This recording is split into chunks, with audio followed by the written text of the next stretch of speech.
নমস্কার বন্ধুরা, বৃষ্টি রান্নাঘরে আপনাদেরকে স্বাগত। কাছে দূরে যে যেখান থেকে আমার এই ভিডিওটি দেখছেন, আশা করি সবাই ভালো আছেন, সুস্থ আছেন। এমন একটা আজকে রেসিপি করে দেখাবো, স্বাদে গন্ধে তো অতুলনীয়, তাছাড়া শরীরে কিন্তু খুব ভালো একটা চাহিদা পূরণ করবে। কি চাহিদা পূরণ করবে? এটা একটা সহজপচ্য খাবার। যে খাবারটার নাম বলছি সেটা হচ্ছে মানকচুর একটা রেসিপি। মানকচু শরীরের জন্য কিন্তু খুব উপকারী একটা খাবার। অনেকেই মাটির তলার জিনিস বলে খেতে চান না, অথবা একটুখানি দেখবেন হাত চুলকায় কাজ করতে গেলে, মানে এটাকে কাটতে গেলে, এটাকে রান্না করতে গেলে গলা চুলকাচ্ছে। তো এটাকে যদি আমরা একটু অ্যাভয়েড করতে পারি তাহলে কিন্তু এটা আমাদের শরীরের জন্য উপকারী। তার জন্য সবার প্রথমে শুকনো খোলায় আমি একটুখানি বাদাম আর একটুখানি লেবুকে, মানে লেবুর পাতাকে এরকমভাবে ভাজা করে নিচ্ছি। এটা গন্ধরাজ লেবুর পাতা।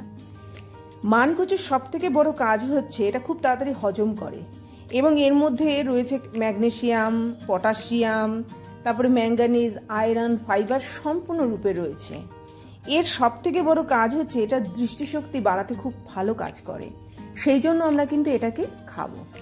এবার একে একটুখানি মুখরোচক করার জন্য আমি কাঁচা লঙ্কা দিচ্ছি, বাদাম দিচ্ছি, লেবু পাতা দিচ্ছি, রসুন দিচ্ছি। প্রত্যেকটা জিনিস আমাদের মোটামুটি অ্যাভেলেবেল থাকে। লেবু পাতা না থাকলে একটা নর্মালি আপনারা গন্ধরাজ লেবুর গাছ এনে বাড়িতে লাগিয়ে দিলে তার থেকে আপনারা অফুরন্ত পাতা পাবেন। ফলটাও যদি আমরা কম পেয়ে থাকি, পাতাটা কিন্তু আমাদের খুব উপকারেই লাগে। বিভিন্ন ধরনের খাবারের সময় আমার লেবু এনে রাখলে নষ্ট হয়ে যাওয়ার ভয় থাকে। একটু লেবু পাতা জাস্ট কিছুই না, একটু গরম জলে ওয়াশ করে নিয়ে হাত দিয়ে চিপে নেবেন, দেখবেন খুব সুন্দর একটা গন্ধ আসে। শুকনো খোলায় নাড়াচাড়া করে গুঁড়ো করে রেখে দিন, সেই গুঁড়োটা আপনারা ভাতে ব্যবহার করতে পারেন। সর্ষের তেলে রান্না, সেই জন্য সর্ষের তেল দিয়ে দিলাম, তার মধ্যে একটুখানি পেঁয়াজ কুচি দিলাম। সব থেকে বড় কথা হচ্ছে মানকচু সব থেকে বড় কাজ যেটা করে সেটা হচ্ছে সর্দি কাশি কমায়। আমাদের হৃৎপিণ্ডে এখন তো নানা রকমের স্ট্রোকের প্রবণতা বাড়ছে, এটা বাড়ছে সেই বাড়ছে। এই ধরনের খাবারগুলোকে নিন, দেখবেন এগুলো ঝুঁকি অনেকটা পরিমাণে কমে যায়। তার সাথে সাথে আমাদের রক্তের কোলেস্টেরলের মাত্রাটাকেও কমিয়ে নিয়ে আসে। ফ্যাটি ব্যাপারটা যেটা থাকে, বিভিন্ন ধরনের খাবার খেয়ে হয়তো ফ্যাটি লিভার তৈরি হচ্ছে, সেটাও কিন্তু এই ধরনের কচু খেলে পরে অনেকটা পরিমাণে কম থাকবে।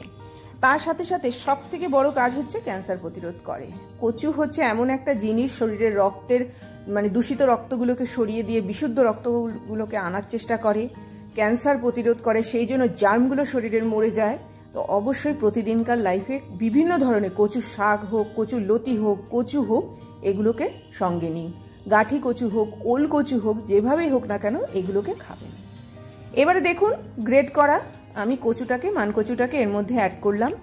এর মধ্যে আমি একটুখানি মশলা দেবো, একটু হলুদ, একটু জিরে, একটুখানি ধনে, একটুখানি লাল লঙ্কা গুঁড়ো, একটুখানি আপনারা এক্ষেত্রে টমেটো সসও ব্যবহার করতে পারেন। সব দিয়ে সামান্য একটুখানি আপনারা জল দিতে পারেন। যদি টমেটো সস না ব্যবহার করেন তাহলে সেখানে তেঁতুলের জল আপনারা ব্যবহার করতে পারেন। আমি এখানে তেঁতুলের জল ব্যবহার করেছি, টমেটো সস দিয়েও ভালো লাগবে খেতে। ভালো করে এটাকে নাড়াচাড়া করে নিচ্ছি। খুব বেশি তেল এখানে ব্যবহার করার প্রয়োজন পড়ে না। কচু প্রথমে কড়াকে পুরো মানে একদম গায়ে লেগে যায়, কিন্তু যেই এটা ভাজা ভাজা মতো হয়ে যায় তখন কিন্তু আস্তে আস্তে কড়ার গাটা ছেড়ে দেয়।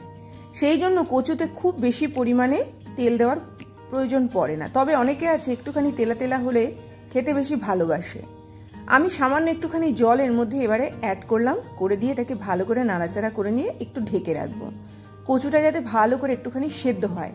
যেহেতু গ্রেট করা রয়েছে, এটা কিন্তু সেদ্ধ হতে বেশিক্ষণ সময় লাগবে না। তো আমি একটুখানি 5-7 মিনিটের জন্য ঢেকে রেখে দিয়েছিলাম। ঢাকনা খুলে এটাকে আবারও ভালো করে নাড়াচাড়া করে নেব। একটা সুস্বাদু খাবার বলতে যা বোঝায় এই রেসিপিটা কিন্তু তাই। এবং তার সাথে কেন খাবো, কি আছে এর মধ্যে, পুরোটাই আমি আপনাদেরকে জানিয়ে দিলাম, যার ফলে কিন্তু শরীর একদম তরতাজা থাকবে, শরীর তার প্রয়োজনীয় জিনিসগুলো পাবে। কেন খাবেন না? প্রতিদিনকার লাইফে ভেজালগুলোকে না খেয়ে বাড়ির তৈরি এই সাধারণ খাবারগুলো, যেগুলো খেতে অসাধারণ, সেই খাবারগুলো খান না। মুখরোচক তো বটেই, তার সাথে সাথে কিন্তু আপনার শরীরটাকেও ভালো রাখবে। একটু পরিমাণ মতো নুন অ্যাড করে এটাকে আবারও ভালো করে নাড়াচাড়া করছি। দেখুন এটা কিন্তু কড়ার গাটা লাগতে শুরু করেছে। এটা যখন পুরো ভাজা হয়ে যাবে তখন কিন্তু এটা অটোমেটিক্যালি কড়ার গাটা ছেড়ে দেবে। নর্মাল কড়াতে যখন করবেন সেটাতেও কিন্তু তাই, একদম ভালো করে গরম করে নিয়ে কড়াটাকে তাতিয়ে তারপরে এই মানকচুটা রান্না করবেন। মানকচুর নানা ধরনের রেসিপি আমরা খেয়ে থাকি, একবার এইভাবে রেসিপিটা তৈরি করে দেখতে পারেন। এটা বেশ মুখরোচক একটা খাবার। কিছু কিছু খাবার দেখবেন একদম মনে লেগে থাকে। তো মানকচুর এই রেসিপিটা কিন্তু যাকেই খাইছি তারই ভালো লেগেছে। প্রথমে যে ভাজাটা আমি তৈরি করেছিলাম তার গুঁড়োটা আমি এই ক্ষেত্রে এবার আমি ব্যবহার করছি, দিয়ে এবার এটাকে দিয়েও ভালো করে নাড়াচাড়া করে দেবো। এটা যেই আমরা ব্যবহার করব কড়ার গাটা কিন্তু আস্তে আস্তে ছাড়তে শুরু করবে, বাদামের মধ্যে তেল থাকে এবং এইটা এবারে কিন্তু একদম খুব সুন্দর তৈরি হয়ে যাবে। আবার একটুখানি ঢেকে দিচ্ছি, ঢেকে দিয়ে নাড়াচাড়া করলেই কিন্তু আমার রেসিপি একদম রেডি হয়ে যাবে। তবে আজকের রেসিপিটার একটা চমক রয়েছে, শেষ অবধি দেখুন কিভাবে আমি এর মধ্যে আরও বেশি গন্ধ নিয়ে আসছি। এবারে দেখুন এটা আমার একদম অলমোস্ট রেডি হয়ে গেল। এইবারে এটাকে নাড়াচাড়া করে কড়ার গাটা দেখুন আস্তে আস্তে ছেড়ে দিয়েছিল, আমি নাড়াচাড়া করে একদম ভাজা ভাজা মতো করে নিয়ে এসেছি। আমার এটা অলমোস্ট রেডি হয়ে গেছে। এবার যেটা করব এটাকে আমি নর্মালি নামিয়ে নেব। নামিয়ে নিয়ে এবার একটা তাওয়া আমি গ্যাসের মধ্যে বসিয়ে দেব। আমার একটুখানি নুনটা কম বলে মনে হয়েছিল বলে আমি সবার শেষে একটু নুন অ্যাড করেছি, করে নিয়ে এটাকে একটু হালকা ঠান্ডা হতে দিয়েছি। ঠান্ডা হওয়ার পাশাপাশি যখনই আমরা খেতে বসবো তখন কিন্তু একটা এরকম তাওয়া দিয়ে নেব। তাওয়ার মধ্যে কিছু গন্ধরাজ লেবুর পাতাকে আমি এভাবে দিয়ে দেব। দিয়ে আমি যে কচু বাটাটা ভাজা করেছি সেই কচু বাটাটা এইবার আমি এর মধ্যে ব্যবহার করব। কিভাবে ব্যবহার করব, একটা বাটির মধ্যে কচু বাটাটা পুরো তুলে নিয়েছি, একটু ঠান্ডা হয়ে গেছে। এবার এটাকে জাস্ট এইখানে উল্টে দিয়েছি। এটা আমরা কখন করব, আগে থেকে তৈরি করে রাখবো না, এটা যখন আমরা খাবো ঠিক তার কিছুক্ষণ আগে এটা তৈরি করব। এবং লেবু পাতাগুলোকে যতটা পারবো এর ভেতরে কিন্তু ঢুকিয়ে দেব। ঢুকিয়ে দিয়ে এর ওপর দিয়ে আমি দুটো গন্ধরাজ লেবুর পাতাকে এরকমভাবে দিয়ে দেব। দিয়ে এটাকে নর্মালি আমি এরকমভাবে ঢেকে রাখবো। ঢেকে রেখে এবার এটাকে খুব সুন্দরভাবে ভাজা করব। কিরম ভাজা করব, নিচে লেবু পাতাটা যতক্ষণ না পর্যন্ত একদম কড়া না ভাজা হচ্ছে আমি কিন্তু ঢাকনা খুলবো না। মোটামুটি 5-7 মিনিটের মধ্যে এটা রেডি হয়ে যায়। দেখুন নিচের পাতাটা একদম কড়া ভাজা হয়ে গেছে আর ওপরের পাতার একটা নিজস্ব ফ্লেভার এসছে।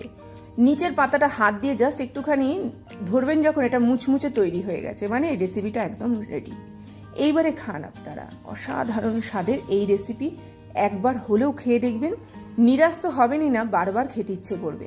একটা জিনিসই শুধু খেয়াল রাখবেন, এটা যাতে খুব বেশি ড্রাই না হয়ে যায়, এটা যাতে একটু নরম নরম থাকে, তবেই ভাতের সাথে খেতে দারুণ লাগবে। এই সময়ে অবশ্যই আপনারা এই রেসিপিটা তৈরি করবেন আর কেমন হয়েছে অবশ্যই আমাকে জানাবেন। দেখুন জিনিসটা এইরকম তৈরি হবে, একটু যাতে নরম নরম হয় এবং বাদামটা যদি মনে করেন একটু গুঁড়ো করে নেওয়ার দরকার আছে তাহলে মিক্সিতে একটুখানি গুঁড়ো করে নেবেন। এবার পাতাটা দেখাচ্ছি, দেখুন একদম গুঁড়ো গুঁড়ো মতো হয়ে যাচ্ছে, মানে এটা আমার একদম খুব সুন্দর ভাজা হয়ে গেছে। অবশ্যই প্রথম পাতে এই খাবারটা যদি খান তাহলে কিন্তু আর কোনো খাবারেরই প্রয়োজন পড়বে না। আজকে তাহলে এই বলে বিদায় নেব, আবার আসবে একটা খুব সুন্দর ভিডিও নিয়ে।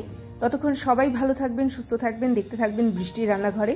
অবশ্যই চ্যানেলটির পাশে থাকবেন, অবশ্যই চ্যানেলটিকে সাবস্ক্রাইব করবেন। আর এই ধরনের ভিডিও পাওয়ার জন্য চ্যানেলটির অবশ্যই পাশে থাকবেন। আসলাম তাহলে।